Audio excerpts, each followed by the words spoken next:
Hello everybody and welcome back. So we are making this really nice radiation logo warning, and this is kind of nice animation here, but I want it to be a little bit more nicer. So I'm going to show you. Here is the finished version, and you can see, and I just need to plug this one in here. So we have this one here. So we are doing this one here. So you can see we are animating this one first, and then we are animating up this dot here. So if you look on what we have now, it's looking pretty good, but it's not so good that the other one looks. So that's what we're going to do now.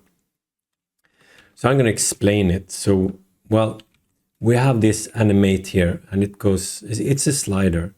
It goes from 0 to 1.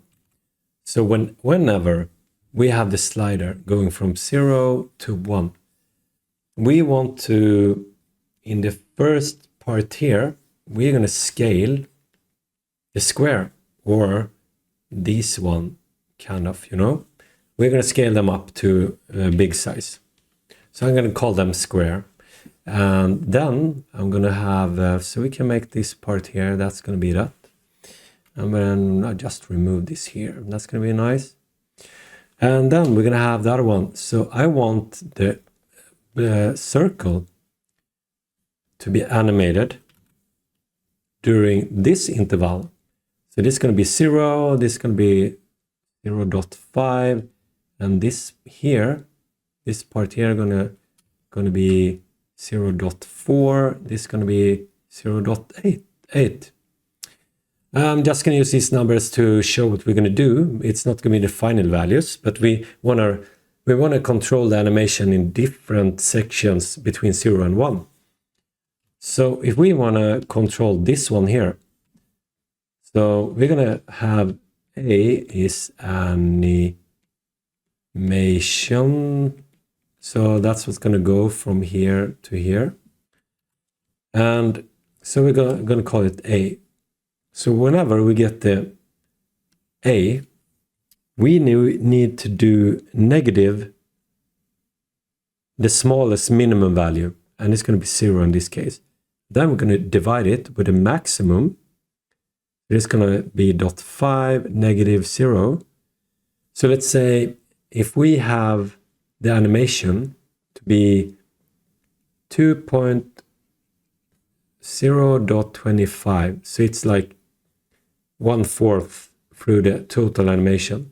So that means we have 0.25, negative 0, and I can do 0 like this. And that's equal to 0.25 divided by 0.5 is equal to a half. It's equal to 0.5. So this equation here, that's what we're going to make. And we need to make a saturation node at the end.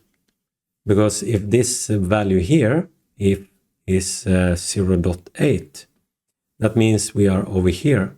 Then we kind of overshoot this part. So if we would do this one instead,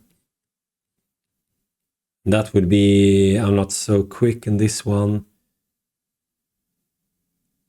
but that's kind of maybe 1 point, I don't know, 8. I'm just guessing here, I don't know. But what happens here is that we need to use saturation, so we always make it to be 1 maximum. So that equation we're going to make here. So this is A, the animate. This is the animation going inwards. So what we do, we take subtract here. We're going to take animation, and we're going to subtract to the smallest value. So we're going to do 0. And we don't need to see that part. And then here we're going to have yet another one, subtract thing, but actually we're not going to have the time. So we can also do a float. So this is going to be the minimum value. So the minimum going to be 0. And the other thing we needed to do is have the maximum. So we're going to have 0.5 here and 0. So this means we're going to have the animation between 0 and 0.5. And then we just do divide like this. And then we do saturate. So now when we plug in this part here, that means that we should have, let's see here. So 0 to 1 will be done between 0 and 0.5. So now you see it's a little bit quicker. You see, now the top part goes to the final destination before the blob. Now we're going to do the same thing, but we're going to make the blob start later. So we're going to have, the blob going to start at 0.4-ish. We can do this, 0.4 to 0.8.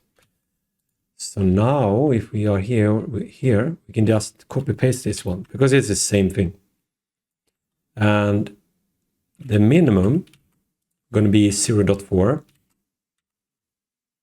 So here we have 0.4 at the minimum, and maximum going to be 8 or 1. I don't know. Let's see. And then we just have this one down here like this. And now we see we have first this one and then the blob. Really nice. So here you can just change this one if you want it to be different. But I'm going to call it today. So that's going to be nice. So now the shader is done. So this is how it is. So I'm actually going to just clean this up a little bit now. So here we have it. So this part here is the circle UV that we made. I hope you see the values down here. And then we made this. This is just animation stuff to make it move for us here. But we're actually going to control the animation from outside the script. So we're going to use this animate here instead. So we don't really need this one. This is only for debugging, so we don't need them. So here is the math that we did. And here we have the remap that we went through before. And then we just combine it. So if you do this a few times, I guess you're going to get the hang of it. So thank you so much for watching. And in the next one, we're going to make sure that we set it up so it works like in the I showed you in the beginning. So if we now look at this one here, now we see we have the same exactly result like we had in the intro. And I'm just going to make sure that we have the correct one here. Here, yeah, it works. Cool. All right. So in the next tutorial, I'm going to continue and I'm going to make sure that whenever we walk into it, it kind of pops up like this. So I'm going to show you the script and setup to make this work. And if you want to do this water puddle, I have it also. I'm going to link it in the description. So thank you so much for watching and see you in the next tutorial.